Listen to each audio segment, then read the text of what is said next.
Hello friend, তোমরা সবাই কেমন আছো? আশা করি তোমরা সবাই খুব ভালো আছো আর আমরাও খুব ভালো আছি। তো আমরা বান্ধবীরা মিলে একটা ছোট্ট পিকনিকের আয়োজন করেছিলাম। অনেক দুর্গা পুজো, কালী পুজো, ভাইফোঁটা, লক্ষ্মী পুজো সবই তো পেরোলো। এরপর যে যার কাজে ফেরা, শ্বশুর বাড়ি যাওয়া, তারপরে বন্ধুদের কাজে ফেরা, আর হয়তো তাদের সাথে দেখা হয়ে উঠবে না। তো সেজন্য একটা ছোট্ট পিকনিকের আয়োজন করে নিলাম।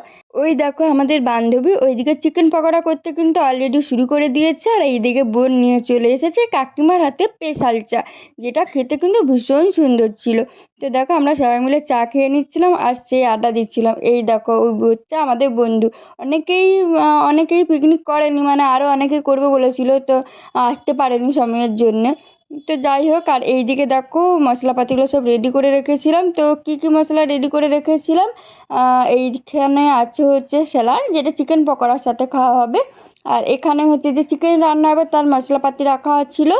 আর এখানে চিকেনটা ছিল, এখানে আদা লঙ্কা পেস্ট ছিল, এখানে রসুন। আর এই দেখো এই হচ্ছে চিকেন। আর এখানে ছিল হচ্ছে আমরা বানাবো চাটনি। তো চাটনির জন্য সমস্ত কিছু সব রেডি করে নিয়েছিলাম। আর এটা হচ্ছে স্পেশাল, আমরা আজকে বানাবো চিকেন 65। তো সেটার জন্য সমস্ত কিছু রেডি করে নিয়েছিলাম। আর এইদিকে দেখো চিকেন ভাজা বলছি, চিকেন পকোড়া কিন্তু কমপ্লিট হয়ে গেছিলো, মানে কিছুটা ভাজা হয়েছিল। তো সবাই মিলে খেলাম। তারপরে আমরা খাবো চিকেন 65, যেটা বানাচ্ছিল আমাদের বোন। তো দেখো এখানে হচ্ছে ক্যাপসিকাম, রসুন এগুলো অল্প করে ভেজে নিচ্ছিলাম। তারপর টমেটো সস, সোয়া সস দিয়ে দেখো চিকেন পকোড়াগুলো দিয়ে দিয়েছিলাম। আর খেতে কিন্তু খুব সুন্দর হয়েছিল। তারপরে এইদিকে দেখো বান্ধবী বানাচ্ছিল হচ্ছে টমেটোর চাটনি, আর এইদিকে চিকেন কষাও কিন্তু রেডি হয়ে গেছে।